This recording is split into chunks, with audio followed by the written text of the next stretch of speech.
इस वीडियो में हम शेक्सपियर के ट्रैजिक नाटक किंग लियर का एक डिटेल्ड समरी कवर करने वाले हैं, जिसमें हम इसकी कहानी, कैरेक्टर्स और थीम्स को आसान नैरेटिव स्टाइल में समझेंगे। तो चलिए शुरू करते हैं।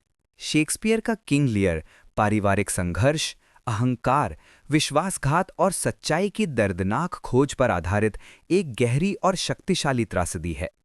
कहानी शुरू होती है ब्रिटेन के वृद्ध राजा किंग लियर से, जो निर्णय लेते हैं कि वे अपना सिंहासन छोड़ देंगे और अपना पूरा राज्य अपनी 3 बेटियों गोनेरिल, रीगन और कॉर्डेलिया के बीच बांट देंगे। लेकिन राज्य बांटने से पहले वो चाहते हैं कि तीनों बेटियां सार्वजनिक रूप से बताएं कि वे अपने पिता से कितना प्रेम करती हैं। जो बेटी सबसे ज्यादा प्रेम दिखाएगी, उसे राज्य का सबसे बड़ा हिस्सा मिलेगा। सबसे बड़ी बेटी गोनेरिल आगे बढ़ती है और अतिरंजित तारीफों से अपने पिता को खुश करती है। दावा करती है कि उसका प्यार शब्दों से भी बड़ा है। किंग लियर इस मीठी बातों से खुश होकर उसे राज्य का एक बड़ा हिस्सा दे देते हैं। इसके बाद दूसरी बेटी रीगन भी वही तरीका अपनाती है। बड़ी बड़ी लेकिन नकली बातों से अपने पिता को प्रसन्न करती है। लियर उसे भी बड़ा हिस्सा दे देते हैं।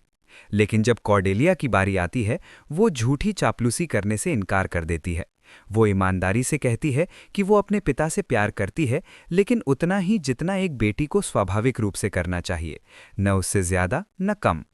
लियर इसे अवज्ञा मानकर गुस्से में आ जाते हैं और कॉर्डेलिया को पूरी तरह त्याग देते हैं।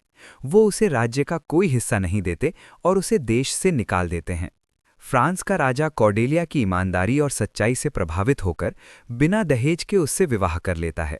इस बीच लियर पूरा राज्य गोनेरिल और रीगन को बांट देते हैं और योजना बनाते हैं कि वे बारी बारी से दोनों बेटियों के साथ रहेंगे, अपने वफादार नाइट्स के साथ। यहीं से उनके पतन की शुरुआत होती है।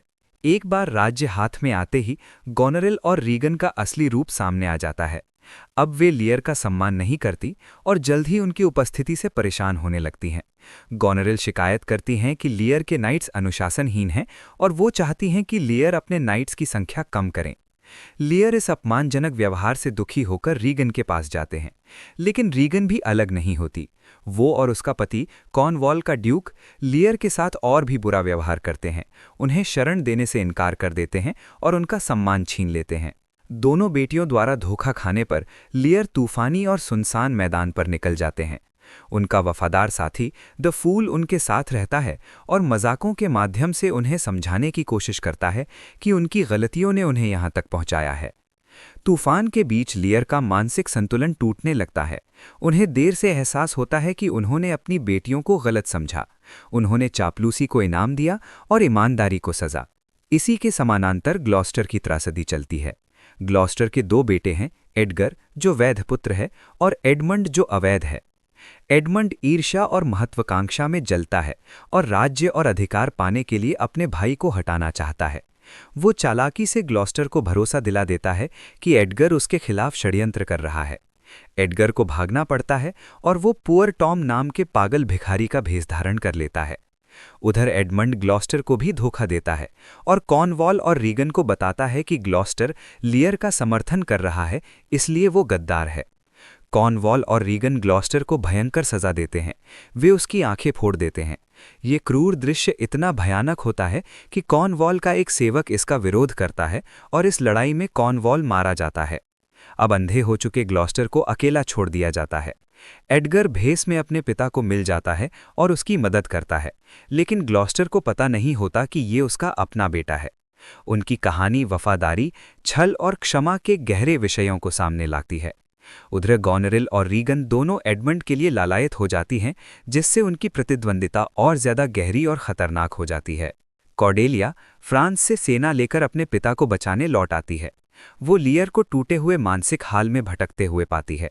दोनों का मिलन भावुक और मार्मिक होता है और लियर को आखिरकार पता चलता है कि असली प्रेम और ईमानदारी किस में थी। लेकिन ये खुशी ज्यादा देर नहीं टिक पाती।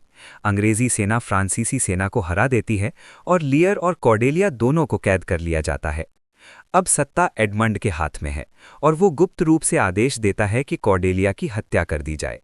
लेकिन अंतिम क्षण में एडगर सारी साजिशें उजागर कर देता है और युद्ध में उसे मार देता है। मरते हुए एडमंड अपने गुनाह कबूल करता है और आदेश रोकने की कोशिश करता है, लेकिन बहुत देर हो चुकी होती है। कॉर्डेलिया को जेल में फांसी दे दी जाती है। दुख से टूटे लियर उसकी निर्जीव देह को गोद में लेकर आते हैं और शोक में डूब जाते हैं। उसके तुरंत बाद दुख से उसका हृदय भी टूट जाता है और वो अपनी प्रिय बेटी के पास ही दम तोड़ देता है।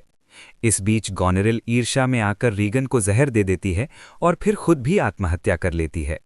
बड़े बड़े किरदारों के मर जाने और राज्य के बिखर जाने के बाद एडगर, एल्बनी और केंट मिलकर इस टूटी हुई दुनिया को फिर से संभालने की कोशिश करते हैं। नाटक का अंत एक गहरा संदेश छोड़ता है। अहंकार का परिणाम हमेशा विनाश है, ईमानदारी का महत्व अनमोल है और सत्ता का मोह इंसान को सच्चाई से पूरी तरह अंधा कर सकता है।